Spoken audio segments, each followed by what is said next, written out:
इंदसदवंदियाणं तिहुवणहिदमधुरविसदवकाणम् अन्तातीदगुणाणं नमोजिनाणं जिदभवाणं। कुंदकुंदाचार्य भगवान की जय। पंचास्तिकाय संग्रहामध्ये गाथा नंबर 10 बघतोय। दौवं सल्लखणीयम् उपादवयदुवत्त संजुक्तं गुणपज्जयासयं वाजं तं वर्णन्ति सौवर्णू। ज्याचं सत हे लक्षण आहे, जे उत्पाद वैध्रुवाने संयुक्त आहे, जे गुणपर्यायाचा आश्रय रूप आहे, त्याला द्रव्य असं सर्वज्ञ भगवान सांगतात, असं गाथेचा अर्थ बघितला होता। आता ॲक्च्युली ही 10वी गाथा आहे, हे सगळ्याचं एकत्र वर्णन करून सांगितलं। द्रव्याचं काय काय लक्षण आहेत हे 11व्या गाथेमध्ये फक्त उत्पाद वैध्रुव सांगणार, 12व्या गाथेमध्ये पर्यायाचं स्वरूप सांगणार, नंतर 13व्या गाथेमध्ये गुण आणि द्रव्याचा संबंध सांगणार, असं थोडंसं विश्लेषण करणार आहे। त्यामुळं पहिल्यांदा 10वी गाथा पूर्ण वाचू आपण। मी मागच्या याच्यामध्ये उत्पाद वैध्रुवाचं जास्त वर्णन केलं, ते ॲक्च्युली पुढे येणार आहे अजून, त्यात पण बघूया। तर 10व्या गाथेच्या अमृतचंद्राचार्यांची टीका अर्धी झाली होती, अर्ध्याच्या मध्ये 4 लाईन झाले होते पहिले, 4-5 लाईन, त्या पुढचं वाचायचं आहे। वाचणार आहे का सोनी? गुणपर्यायाः वा द्रव्यलक्षण। समोर बसणार आहे का?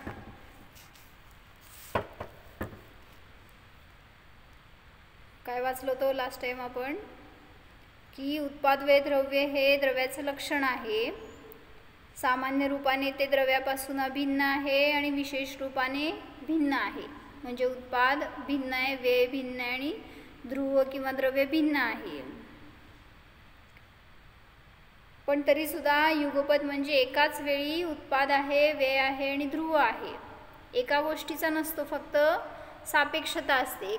एका पर्यायाचा उत्पाद असेल तर दुसऱ्याचा वे असणार, दुसऱ्याचा उत्पाद असेल तर पहिल्याचा वे असणार, असं अपेक्षा ठेवून तिन्ही युगपद असतात आणि ते स्वभावभूत आहेत, म्हणून द्रव्याचे लक्षण आहेत असं सांगितलं गेलं।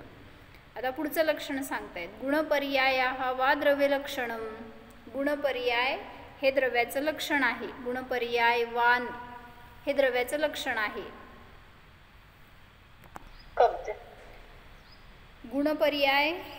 गुणपर्यायवान हे द्रव्याचं लक्षण आहे। पुढं सांगतायत, अनेकांतात्मकस्य वस्तुनः अन्वयिनः विशेषाः गुणाः व्यतिरेकिणः पर्यायाः ते द्रव्ये यौगपद्येन क्रमेण च प्रवर्तमानाः कथंचित् भिन्नाः कथंचित् अभिन्नाः स्वभावभूताः द्रव्यलक्षणताम् आपद्यन्ते। काय सांगायला लागलेत? अनेकांतात्मक वस्तूचं जे अन्वयी विशेष आहे ते गुण म्हणतात आणि जे व्यतिरेकी विशेष आहे त्याला पर्याय म्हणतात। आता अन्वय म्हणजे काय आणि व्यतिरेक म्हणजे काय?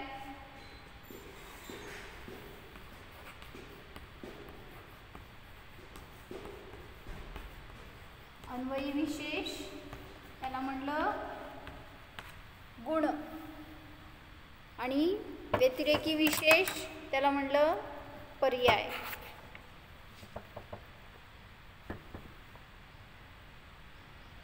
आता इथं अन्वय म्हणून काय अर्थ घ्यायचा?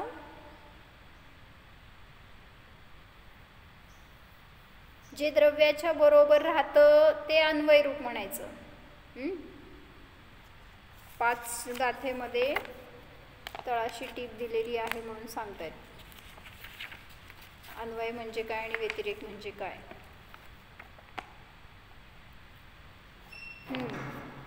अन्वय म्हणजे एकरूपता, सदृशता, हा तोच आहे अशा ज्ञानास कारण एकरूपता आहे। गुण सदैव पर्यायामध्येही एकरूप द्रव्यासोबत त्रिकाली असतात। अन्वय म्हणजे काय सांगितलं? जे त्रिकाली द्रव्याबरोबर राहतात त्याला म्हणलं अन्वयी. एक रूप म्हणा, त्रिकाली शाश्वत राहणारे द्रव्याच्या बरोबर असे ते सदृश अन्वयी. म्हणजे हे सगळे अर्थ येतात. सदृश म्हणा, एकरूप म्हणा, तर त्याला म्हणलं अन्वयी. तर गुण हे द्रव्याशी अन्वयरूप असतात किंवा गुणांना अन्वयी विशेष म्हणलं जातं. गुण सदैव पर्यायामध्येही एकरूप द्रव्यासोबत त्रिकाली असतात म्हणून त्यांना द्रव्याचे अन्वयी विशेष म्हणतात. तसेच गुण सदैव द्रव्यासोबत असतात म्हणूनही त्यास अन्वयी विशेष म्हणतात. म्हणजे जे सदैव राहतात ते काय म्हणायचं, शाश्वत म्हणा. अन्वयी म्हणजे जे बरोबर राहतात ते. काय म्हणायचं आता, अन्वय म्हणजे जे बदलत नाही, जे त्याच्या बरोबर राहतं त्याला म्हणायचं अन्वयी. समजतंय काय सांगितलं? शाश्वत असा अर्थ नाही येणार, पण बरोबर राहते असा अर्थ. सदृश आहे किंवा एकरूप आहे असं काय सांगायला लागलेत. गुण आणि पर्याय सुद्धा द्रव्याचं लक्षण आहे. गुणपर्ययवत द्रव्यम असं सूत्र आहे ना. म्हणजे द्रव्य हे गुणपर्यायांनी बनलेलं असतं. मग त्याच्यामध्ये विशेष खुलासा करतायत की गुण हे कसे असतात, अन्वयरूप असतात. मग अन्वय शब्दाचा अर्थ सांगतायत. अन्वय म्हणजे सादृश्य, अन्वय म्हणजे एकरूप. हा तोच आहे अशा ज्ञानास कारण एकरूपता. जसं की जीवाचं गुण कुठला, ज्ञान. मग जीव आणि ज्ञान ह्याच्यामध्ये सदृशता आहे का नाही आहे. जीव आहे ते ज्ञान आहे, ज्ञान आहे ते जीव आहे. जीव आणि ज्ञान हे अविनाभावी गुण आहेत. त्यामुळं जीवाचं कथन करत असताना ज्ञानाचं कथन आलं आणि ज्ञान सांगत असताना जीव हे गर्भित आहे त्याच्यामध्ये. त्यामुळे ते दोन्ही अन्वयरूप आहेत, एकरूप आहेत, सदैव द्रव्यासोबत राहतात. त्याला म्हणलं अन्वयी विशेष. समजलंय? आता दुसरं सांगतायत काय, व्यतिरेक विशेष म्हणजे काय. पर्याय असतात ते व्यतिरेक विशेष म्हटलं गेलं. व्यतिरेक म्हणजे काय, व्यतिरेक म्हणजे भेद. अन्वयी म्हणजे अभेद म्हणा चालतं इथं. मग व्यतिरेक म्हणजे भेद. एक अन्य रूप नाही, तो हा नाही अशा ज्ञानास कारणभूत भिन्न रूपता. म्हणजे जी पर्याय आहे एकानंतर एक येणारी ती एक पर्याय दुसरी नाही, दुसरी पर्याय तिसरी नाही, जी पूर्व पर्याय आहे ती उत्तर पर्याय नाही, असं हा तो नाही असं ज्ञान उत्पन्न करतं ते व्यतिरेक म्हणायचं. काय, हा तो नाही असं शॉर्ट त्याचं आयडेंटिफिकेशन. आणि अन्वयीमध्ये हा तोच आहे असं ज्ञान उत्पन्न करतं ते अन्वयी. हा तोच आहे असं ज्ञान जे उत्पन्न करतं त्याला म्हणायचं अन्वयी. आणि हा तो नाही असं ज्ञान जे उत्पन्न करतं त्याला म्हणायचं व्यतिरेक. एक अन्य रूप नाही, तो हा नाही अशा ज्ञानास कारण रूप भिन्नता. भेद म्हणा, भिन्न म्हणा, व्यतिरेक म्हणा. एक पर्याय अन्य पर्याय रूप नाही म्हणून त्यामध्ये परस्पर व्यतिरेक आहे, कारण ते अन्याचे निराकरण करतात. म्हणजे काय, एक पर्याय उत्पन्न झाली तर पूर्व पर्याय वेळ झालेलीच असते. एका वेळी एका द्रव्यामध्ये दोन पर्याय नसतात एका गुणाच्या. जसं आत्ता तुम्ही मनुष्य आहे तर देव पण आहे का हो. आत्ता तुम्ही मतिज्ञानी आहे तर केवल ज्ञानी पण आहे का हो. म्हणजे एका वेळी एकच पर्याय असते एका गुणाची, दोन पर्याय नसतात. म्हणून तिथं सांगतायत की परस्पर व्यतिरेक असतं, एक पर्याय अन्य पर्याय रूप नसते. म्हणून पर्यायांना द्रव्याचे व्यतिरेकी विशेष म्हटले जातात. ते पर्यायाचं लक्षण आहे व्यतिरेक हे.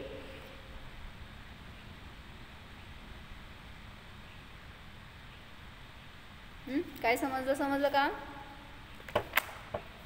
त्यांनी नुसतं एवढाच शब्द वापरला आहे ना, अन्वयी असतात ते गुण आणि व्यतिरेकी असतात ते पर्याय.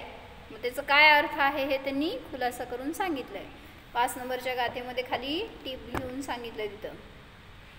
अनेकांतात्मक वस्तूचं अन्वयी विशेष असतात ते गुण आणि व्यतिरेकी विशेष असतात ते पर्याय.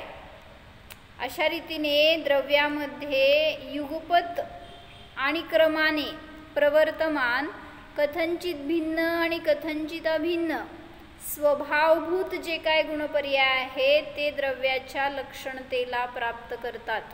म्हणजे गुण आहे ते पण द्रव्याचा स्वभाव आहे आणि पर्याय आहे ते पण स्वभाव आहे. कसं? एक अन्वय रूपाने आहे आणि एक व्यतिरेक रूपाने आहे. शब्द नवीन आहेत पण तरी सुद्धा अर्थ सोपा आहे. वाचू इथलं काय घेतलंय. गुण आणि पर्याय हे द्रव्याचे लक्षण आहे. अनेक धर्मात्मक वस्तूचे जे अन्वयी विशेष आहेत ते गुण होत आणि जे व्यतिरेकी विशेष आहेत ते पर्याय होत. गुण द्रव्यामध्ये युगपत असतात, बरोबर आहे. गुण त्या द्रव्याचे गुण त्या द्रव्यामध्ये युगपत असतात. किती गुण असतात एका द्रव्यामध्ये? एका द्रव्यात किती गुण असतात? अनंत गुण असतात. तर त्याचं काउंटिंग सांगण्यासाठी वेगळ्या भाषेत काय सांगितलं माहिती? 3 काळाचे किती समय आहे तो? 3 काळाचे किती समय? 3 काळ कुठले? भूत, भविष्य. किती समय आहेत त्याचे? तिन्हीचे मिळून किती समय असतात? अनंत. मग त्यांनी सांगितलं जितके काळाचे समय असतात ना तितके द्रव्याचे गुण असतात. जितके द्रव्याचे गुण असतात तितके 3 काळाचे समय असतात. असं थोडंसं कंपॅरिझन करून सांगितलं. काय समजलं? काव्या बोला. 3 काळाचे जितके समय तितके एका द्रव्याचे गुण किंवा एका द्रव्यात जितके गुण आहेत तितके 3 काळाचे समय असतात. असं त्यांनी थोडंसं कंपॅरिझन करून सांगितलेलं. मग ते गुण त्या द्रव्यामध्ये अन्वय रूपाने नित्य असतात. जोपर्यंत द्रव्य आहे तोपर्यंत त्याचे गुण असणारच. जसं माझा जीव आहे तर त्याच्याबरोबर ज्ञान आदी अनंत गुण असणारच. कधीपर्यंत? 3 काळापर्यंत. म्हणून ते द्रव्याशी अन्वयी आहेत असं म्हटलं. आणि व्यतिरेकी म्हणजे पर्याय, जी बदलणारी असते. पूर्वी तुम्ही समजा अल्पज्ञानी होता, आता महाज्ञानी झाला, उद्या केवल ज्ञानी होणार ना? कसं? काय हो? अवधी ज्ञानी होणार, मनपरे ज्ञानी होणार का केवल ज्ञानी होणार?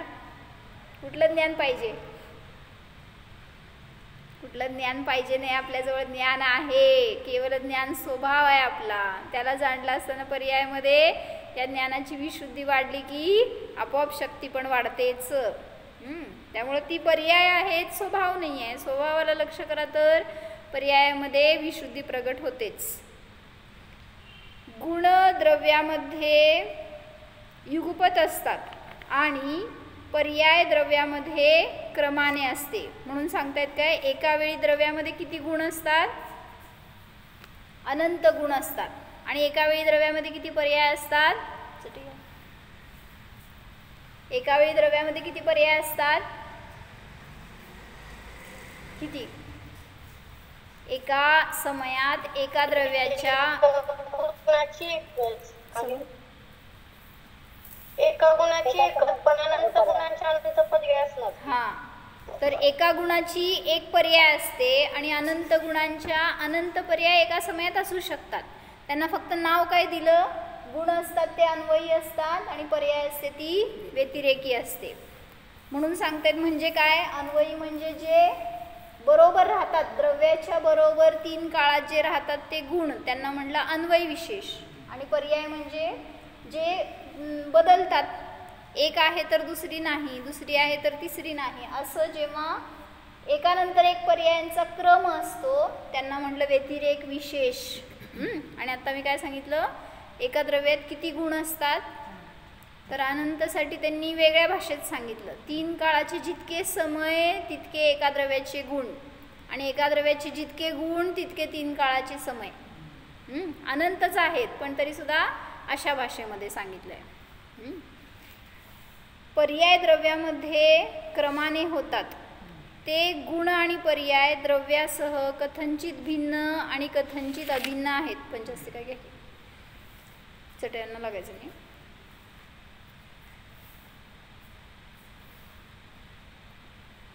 कथंचित भिन्नाः कथंचित अभिन्नाः असं घेतलं ना. ते पर्याय गुणपर्याय द्रव्यामध्ये कथंचित भिन्न आणि कथंचित अभिन्न आहेत. कुठल्या अपेक्षेने भिन्न आहे तो गुणपर्याय द्रव्यापासून. त्यात नसेल दुसरं पुस्तक ते जेसनाचार्यांचं.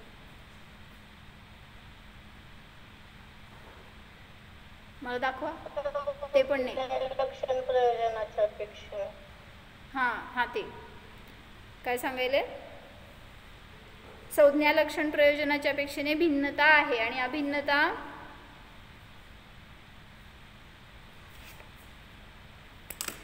द्रव्य गुण पर्यायामध्ये अभिन्नता कुठल्या अपेक्षेने आहे लिहा. प्रदेशाच्या अपेक्षा. बरोबर. सोनी हुशार आहे. आम्हांची पटशिष्य आहे. तर आम्हांनी थोडंसं याच्यामध्ये 2 प्रकारचं अभाव सांगितला होता बरं का. 10वी गाथा आहे माझ्याकडं. 22 नंबर पान आहे. बाई पेन कुठे आहे. असा आला होय. तर काय सांगायला लागलेत की द्रव्य गुण पर्यायामध्ये कोणता अभाव असतो. म्हणजे आता सांगितलं ना आपण कथंचित भिन्नता आहे कथंचित अभिन्नता आहे. द्रव्य आणि गुण हे किंवा द्रव्य गुण पर्याय हे तिन्ही कथंचित भिन्न आहेत म्हणत असताना संज्ञा लक्षण प्रयोजन ह्याच्या अपेक्षेने भिन्नता आहे आणि अभिन्नता कुठल्या अपेक्षेने तर प्रदेशाच्या अपेक्षेने अभिन्न आहेत. जिथं गुण आहे तिथंच पर्याय आहे, जिथं द्रव्य आहे तिथंच गुण पर्याय आहेत. त्यामुळे त्यांचं प्रदेश वेगळे नाही आहेत म्हणून हे प्रदेशाच्या अपेक्षेने अभिन्नता सांगितली. तर माताजींनी प्रवचनमध्ये एकदा सांगितलं होतं हे सगळे द्रव्यगुण पर्याय स्वभावभूत आहेत आणि ते द्रव्याचे स्वरूप आहेत असं सांगितलं. तर त्याच्यामध्ये 2 प्रकारचे अभाव लावले. कुठले 2 अभाव.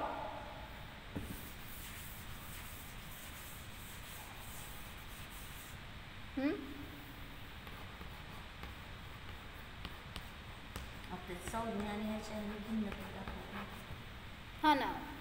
द्रव्यगुण पर्यायामध्ये त्याच्या अपेक्षेने भिन्नता आहे पण अभाव सांगतायत. आता कुठल्या प्रकारचा अभाव असतो द्रव्यगुणात.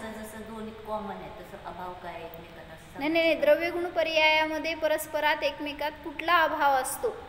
बरोबर. दोन्ही ते नाही असं.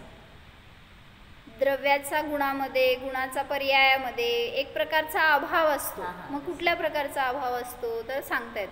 पहिलं सांगितलं अतत भाव रूप अभाव असतो. कशाला म्हणायचं अतत भाव. अतत भाव. जिथं तत भाव नाहीये त्या रूप नाहीये त्याला म्हणायचं अतत भाव. तर त्याचं काय विशेषण सांगितलं सांगते. एका द्रव्यात द्रव्य म्हणजे गुण नाही गुण म्हणजे पर्याय नाही म्हणून अतत भाव घटवला. त्याचा अर्थ असतो हा तो नाही. अतत भाव म्हणजे द्रव्य म्हणजे गुण नाही गुण म्हणजे पर्याय नाही. बरोबर आहे का चुकीचं आहे. मी जीव आहे. जीव म्हणजे ज्ञान नाही आहे. ज्ञान म्हणजे मतिज्ञान किंवा अल्पज्ञान ही पर्याय नाही आहे. म्हणजे आता एका व्ह्यूनी बघा अतत भाव म्हणजे हा तो नाही. सर्वथाने म्हणायचं आहे. कुठं कुठं तर असं पण सांगितलं जीव म्हणा ज्ञान म्हणा सगळं एकच. पण इथं जेव्हा अभाव घटवतो त्यावेळेस अतत भाव रूप अभाव म्हणायचं. पण जर उलट घटवलं तर त्याच्यात दिसणार त्याच्यात दिसणार. काय उलट म्हणजे आता आपण जीवाकडनं उलट खाली पर्यायाकडे गेलो. पर्यायाकडून जीवाकडे गेलं तर हा पर्याय त्याच्यात गुण रूपाने आहे. गुण जीवात आहे असं म्हणजे ती पर्याय त्या द्रव्याचीच त्या गुणा जीवाचीच असं म्हणलं तर ती त्याचीच आहे असं म्हणावं लागेल. पण आपल्याला अभाव दाखवायचा आहे. भाव सांगत असताना ती कोणाची म्हटलं तर मग द्रव्याचीच आहे. पण अभाव कुठला आहे तर अतत भाव म्हणजे हा तो नाही या रूप भाव त्याला म्हणायचं अतत भाव. मग ह्याच्यामध्ये घटवायचं संज्ञा लक्षण प्रयोजन. संज्ञा भिन्न आहे म्हणून अतत भाव आहे. द्रव्य ही संज्ञा वेगळी गुण ही संज्ञा वेगळी. मग संज्ञेच्या अपेक्षेने आतत भाव म्हणजे द्रव्यगुण पर्यायामध्ये त्यांचं नाव भिन्न आहे. लक्षणाच्या अपेक्षेने अभाव म्हणजे द्रव्याचं लक्षण. बरं, उत्पाद वे द्रव्ययुक्तम सत. गुणांचं लक्षण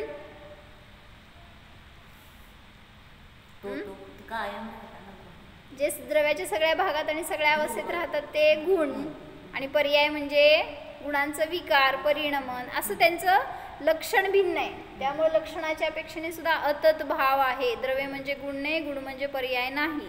त्यांचं व्याख्या, त्यांचं आयडेंटिफिकेशन, त्यांचं रूप वेगवेगळं आहे. त्यामुळं ते एक रूप नाही आहेत, किंवा काय म्हणायचं, कथनचित भिन्न आहेत. आणि प्रयोजन सांगितलं ते मागच्या वेळेस. प्रयोजन काय आहे हो? द्रव्याचं प्रयोजन काय, गुणाचं प्रयोजन काय? अष्टसहस्रीमध्ये घेतलं त्यांनी असं. द्रव्याचं प्रयोजन काय तर एकत्व अन्वय ज्ञानाधिकम जनयती, हे द्रव्यगुणाचं प्रयोजन आहे. एकत्व रूपाने अन्वयाचं ज्ञान करून देतं ते द्रव्यगुण, द्रव्यगुणाचं प्रयोजन. म्हणजे आता म्हटलं ना, हे द्रव्य आहे, या द्रव्याचे अनेक पर्याय आहेत. मग त्यामध्ये एकत्व रूपाचं जे ज्ञान करून देतं ते त्या द्रव्याचं प्रयोजन आहे. सगळ्या पर्यायांमध्ये अन्वय म्हणजे एक रूप, कॉन्स्टंट म्हणा, सतरूप राहणारं जे आहे ते अन्वय म्हणजे असणारच. ध्रुव अंश म्हणा एका अपेक्षेने. तर प्रत्येक पर्यायामध्ये ते द्रव्य सतरूपाने राहणार असं एकत्वरूप अन्वयाचं ज्ञान उत्पन्न करणं हे द्रव्याचं प्रयोजन. काय लिहिलं का?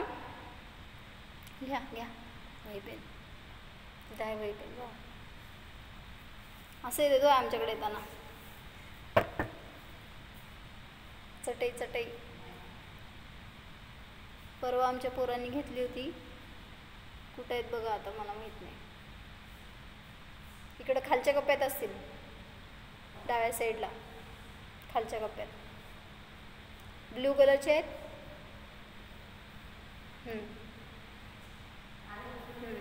लिहा. पेन आहे का? काय सांगितलं सांगा भाऊ, काय सांगितलं? द्रव्याचं प्रयोजन काव्या लिहिलं का नाही लिहिलं? नुसतं पेन घेऊन बसलाय जवळ तुम्ही. काय लिहिलं सांगा? एकत्व अन्वय ज्ञानाधिकम जनयती. एकत्व रूपाने, हे घ्या सगळं आम्ही आणणार आहे तुमच्यासाठी. एकत्व अन्वय ज्ञानाधिकांना जे उत्पन्न करणं हे आहे त्या द्रव्याचं प्रयोजन. ज्ञानाधिकांना उत्पन्न करणे, एकत्व ज्ञान म्हणा किंवा अन्वयरूप ज्ञान म्हणा, त्याला उत्पन्न करणं हे द्रव्याचं प्रयोजन. म्हणजे द्रव्य तुम्ही कुठल्याही पर्यायात जा, मनुष्य असताना पण ते द्रव्य जीव आहे, देव झाला तरी जीव आहे, नारकी झाला तरी जीव आहे, असं त्या सगळ्यामधलं एकत्व दाखवणारं ते द्रव्याचं प्रयोजन, दाखवणं हे द्रव्याचं प्रयोजन आहे. आता पर्यायाचं प्रयोजन ह्याच्या विरुद्ध काय? अनेकत्व सामान्य होऊ शकतो ना? ऊर्ध्वता सामान्य होऊ शकतो ना ह्याला? ऊर्ध्वता सामान्य म्हणा. प्रयोजन सांगायचं आहे ना आपल्याला, काय प्रयोजन आहे द्रव्याचं? तर ते सगळ्यामध्ये एकत्व रूप राहणं, दाखवणं हे प्रयोजन आहे असं सांगायचं आहे. आता पर्यायाचं प्रयोजन काय? ह्याच्या विरुद्ध अनेकत्व व्यावृत्ती ज्ञानाधिकम जनयती. अनेक रूपाने व्यावृत्ती रूप ज्ञान उत्पन्न करणे, हे नाही आहे, हे नाही आहे, असं नाना रूप ज्ञान उत्पन्न करणं हे पर्यायाचं प्रयोजन. अनेक रूप किंवा विभिन्न रूप ज्ञानाला उत्पन्न करणं हे पर्यायाचं प्रयोजन. काय समजलं मामा? म्हणजे क्रोध, मान, माया, लोभ हे कशा आहेत?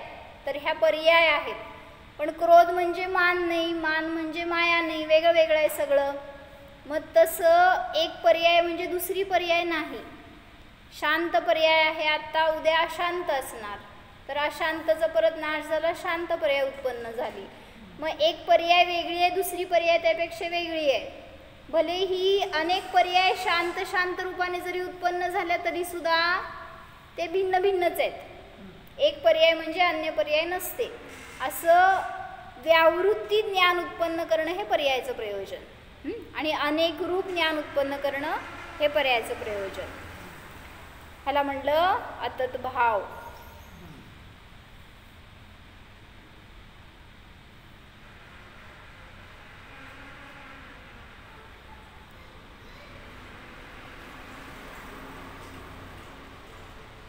आता ह्याच्यामध्ये मला सांगा, अनुभूतीचा विषय घेतला आपण तर त्या विषयामध्ये काय आहे हो? द्रव्य आहे, गुण आहे का पर्याय आहे? म्हणजे गुण पर्याय रहित द्रव्य. द्रव्यामध्ये सगळं आहेच की गुण आणि पर्याय. काय म्हणला दीपाली भाभी? अनेक गुणांसहित असलेले द्रव्य. हा, गुणवान म्हणायचं त्याला, ध्रुववान म्हणायचं. म्हणजे गुणाकडून अखंड द्रव्य आहे, ते माझ्यासाठी अनुभूतीचा आनंदाचा विषय आहे. ध्यान केलं आज? मग ध्यानामध्ये काय दिसलं आपल्याला? अनंत गुणांचा पिंड मी आत्मा आहे, असं गुणवान आत्मा जर आपण ध्यानामध्ये घेतला तर तो आपल्याला अनुभूतीचा विषय आहे. म्हणून सांगता तिथं जरी हे सगळं प्रयोजन वेगळं वेगळं सांगितलंय तरी सुद्धा ध्रुव पर्याय विरहित नाही आहे आणि पर्याय द्रव्याला सोडून नाही आहे. जरी भेद दाखवले तरी सुद्धा अतत भाव हे सांगण्याच्या अपेक्षेने भेद आहे. त्या द्रव्यात किंवा त्या वस्तूमध्ये भेद नाही आहे. असं वेगळी पर्याय काढून दाखवावं द्रव्याची नाही दाखवू शकत. म्हणजे पर्याय ही त्या द्रव्याशी अभेद असते. म्हणून काय सांगितलं? पर्यायरहित ध्रुवसुद्धा प्रयोजनभूत नाही, ध्रुववान प्रयोजनभूत आहे. अखंड धर्मीचे प्रयोजन आहे जेव्हा आपण अनुभव करतो त्यावेळेस. एक गुण एक पर्याय हे अंश आहेत. अंश हा जीवाच्या अनुभवासाठी प्रयोजनभूत नाही, अनुभूतीचा तो विषय नाही. म्हणून अतत भाव म्हणजे काय सांगितलं? फक्त हा तो नाही एवढंच ग्रहण करा. आता दुसरा अभाव सांगतायत. कुठला अभाव असतो दुसरा? त्याला नाव आहे पृथक्त्व लक्षण रूप अभाव. द्रव्य गुण पर्यायामध्ये कोणता अभाव असतो? सॉरी, द्रव्य आणि गुणामध्ये अतत भाव रूप अभाव, म्हणजे हा तो नाही असा अभाव द्रव्य गुण पर्यायात. आणि पृथक्त्व लक्षण रूप अभाव कोणामध्ये असतो? हा झाला एका द्रव्यामध्ये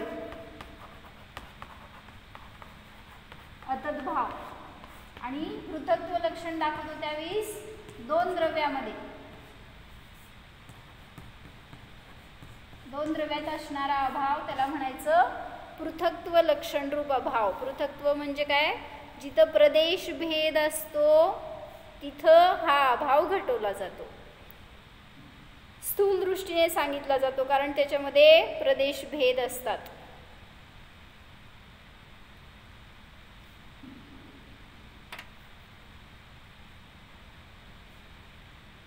हे अत्यंत भावासारखं वाटतंय ना? अत्यंताभाव म्हणा, म्हणजे जेव्हा आपण दोन द्रव्यात घटवणार त्यावेळेस तिथं प्रदेश भिन्न भिन्न आहेत ना त्याचे. जीव आणि शरीराचे प्रदेश एक का वेगळे वेगळे? हे माझं शरीर आहे, इथंच माझा जीव आहे, प्रदेश एक आहेत का भिन्न आहेत? भिन्न आहेत. एक आहेत कसं? काय हो, एक आहेत का भिन्न आहेत? प्रदेश भिन्न आहेत पण एक क्षेत्रात आहे, एका क्षेत्रात. भिन्न पण आहेत आणि एक पण आहे, दोन्ही सांगायला लागलाय तुम्ही. असं कसं? म्हणजे एका क्षेत्रावर दोन्ही आहेत पण दोघांचे स्वतंत्रच प्रदेश असतात.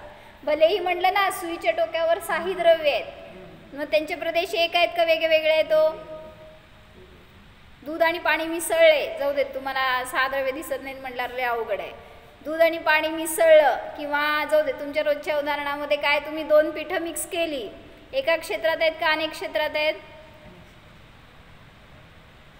एका क्षेत्रात एक एक एक क्षेत्र आहे, पण तरी सुद्धा त्याचे सत्व त्याच्या प्रदेशामध्ये आहे. जीव जीवामध्ये आहे, शरीर शरीरामध्ये आहे, दोघं मिळून मिसळून एक होत नाहीत. म्हणून सांगतायत की तिथं दोन द्रव्यामध्ये जेव्हा सांगणार त्यावेळी पृथक्त्व लक्षणरूप अभाव असतो. त्यांचे प्रदेश भिन्नता असल्यामुळे. पण अतद भाव सांगत असताना तिथं प्रदेश भिन्नता नाही, तिथं ते प्रदेश एकच आहेत. एकाच द्रव्यामध्ये अतद भाव घडतो द्रव्य गुण पर्यायामध्ये, आणि दोन द्रव्यात घटवणार त्यावेळेस तिथं पृथक्त्व लक्षण रूप अभाव असतो.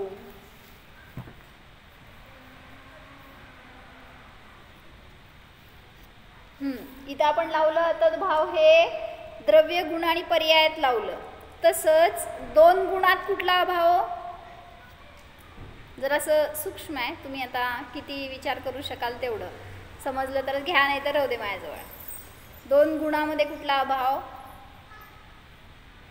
इतर अभाव किंवा अन्योन्य भाव. म्हणजे प्रदेश भिन्नता नाहीये, त्यामुळं अतद भावच आहे हे सांगायचं आहे मला.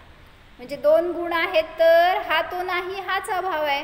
गुणांचे प्रदेश भिन्न आणि या गुणाचे त्या गुणाचे भिन्न असं नाही आहे. त्यामुळं दोन गुणात सुद्धा अतद भाव आहे, दोन पर्यायात सुद्धा अतद भाव आहे, आणि द्रव्यगुण पर्यायात सुद्धा अतद भाव आहे एकाच द्रव्यात सांगत असताना. तसंच पुढं जाऊन सांगितलं माताजींनी की ज्ञानाचा चारित्र्यामध्ये अभाव.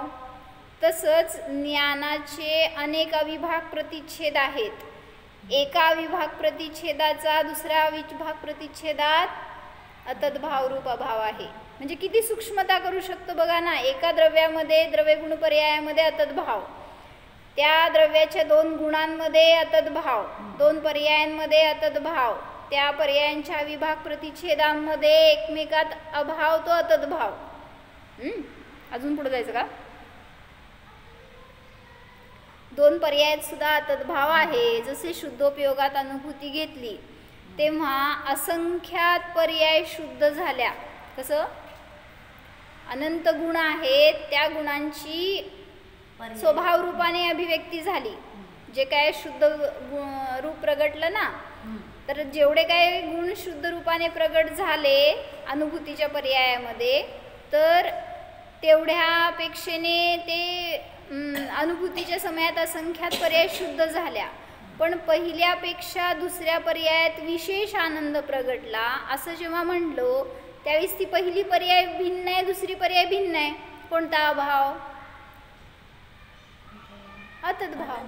पहिल्या पर्यायापेक्षा दुसऱ्या पर्यायामध्ये भिन्नता आली म्हणून ती पर्याय ही नाही असं जेव्हा सांगतो त्यावेळेस तिथं अतद्भाव रूपच अभाव आहे. असे उत्तरोत्तर पुढील पर्यायामध्ये अपूर्व छटा प्रगटल्या म्हणून त्या पर्याय भिन्नच आहेत. म्हणजे अनुभव तुम्ही घेतला समजा किती एक अंतर्मुहूर्तासाठी छोटा वगैरे, तर अंतर्मुहूर्त काळामध्ये किती पर्याय आहेत ना, त्या प्रत्येक पर्यायात अपूर्वता असते. आत्ता मी अनुभव घेतला तर तो अनुभव वेगळा आणि पुढच्या पर्यायामध्ये अजून अपूर्वता येते, अजून आनंद येतो, अजून आल्हाद येतो, दुसरा.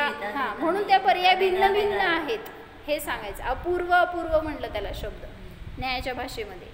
म्हणून तिथं ती पर्याय त्याच्यामध्ये प्रगट झालेली छटा सगळी वेगळीच आहे. म्हणून अनुभव करा तर समजणार की कालच्यापेक्षा आज आपल्याला आनंद वेगळा आला. आत्ता आपण ध्यानाला बसलो तर 5 मिनिटापूर्वी वेगळा आनंद आला, आता अजून जास्त आनंद येतोय असं वाटतं. का बरं, कारण जेव्हा जेव्हा जाणणार त्यावेळेस जो ध्रुव प्रगट झाला पर्याय तो अपूर्व असतो. कारण आपलं ज्ञान क्षयक्षमिक आहे. जसं काय उघाड होत जाणार त्याच्यानुसार ते द्रव्य ज्ञानामध्ये प्रगट होत जाणार. म्हणून आज आपल्याला असं समजलंय वस्तू स्वरूप द्रव्यगुण पर्याय म्हणजे काय. आता या ज्ञानपूर्वक ध्यान कराल तर पुन्हा काहीतरी विशेष अनुभव होणार, काहीतरी आनंद वेगळा येणार आहे. तर ते द्रव्य एकच, फक्त तुम्ही जाणत असताना तुमच्या ज्ञानामध्ये काय म्हणायचं तसं विशुद्धी प्रगट झाली, त्याच्यामुळे अपूर्व आनंद येत जातो. म्हणून दोन पर्यायांमध्ये सुद्धा अतद्भाव रूप अभाव आहे. पण दोन द्रव्यांमध्ये कुठला अभाव असतो तर पृथक्त्व लक्षण रूप अभाव असतो. हे सगळं प्रवचनसारामध्ये त्यांनी घेतलंय. मग हे समजून काय फायदा आपल्याला? परद्रव्याला आपण आपल्या रूप करायला जातो, पण परद्रव्य भिन्न आहे, माझा आत्मा भिन्न आहे. कुठला अभाव आहे त्याच्यामध्ये? धन हे माझ्या सुखाचं कारण, दागिने, कपडे, परिवार हे सगळं माझ्या सुखाचं कारण म्हणताय. कोणता अभाव आहे त्याच्यात? पृथक्त्व लक्षण रूप अभाव आहे. त्यामुळं ते मला सुख देणारं नाही. माझं सुख गुण माझ्यामध्ये आहे, मग त्याला मी अनुभवलं असताना मला पर्यायात सुख प्रगट होणार आहे. म्हणून तुम्ही सुखासाठी पराच्या आश्रयाला जाऊ नका, हे सांगायचं आहे त्याच्यातून. मग माझा आनंद, माझं सुख सगळं इनबिल्ट आहे. बाहेर कुठल्या परातून मला सुख येणार नाही, इवन या शरीरातून सुद्धा येणार नाही. पराचा माझ्यामध्ये अत्यंत अभाव आहे. आणि माझे द्रव्यगुण माझ्यामध्येच त्रिकाली आहेत, त्यांचा कधीही माझ्यापासून वियोग होणार नाही. म्हणून अशा स्वतःचं वैभव जाणलं, त्या द्रव्यगुण पर्यायांना जाणलं, वस्तुस्वरूप समजलं, तर कसली चिंता, आकुलता, अपेक्षा बहिरंगातून होणार नाही. म्हणून स्वतःच्या स्वभावाला असं जाणा की मी तर परिपूर्ण आहे, मला परद्रव्याची गरज नाहीच, माझं सुख माझ्यामध्ये अनादि अनंत आहे, असं जाणा. तर आपल्याला पण आत्ता आनंदाची प्राप्ती सहज होऊ शकते. हो, जाणा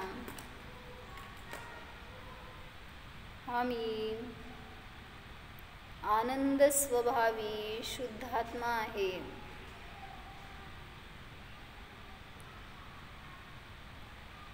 माझ्यामध्ये अनंत गुण आहेत, जाणा.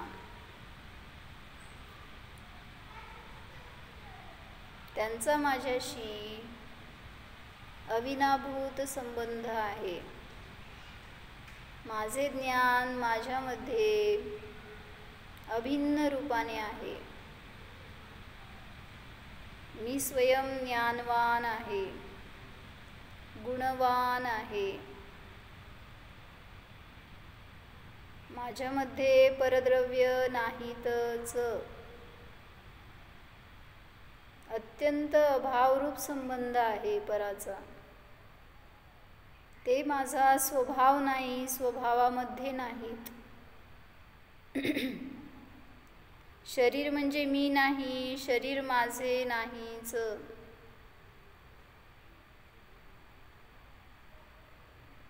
जाणा स्वतःचे गुण, पर्याय, वैभव जाणा. अस्तित्व गुण संपन्नोहम शाश्वत स्वरूपोहम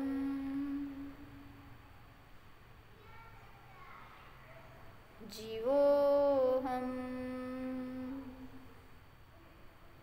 ओम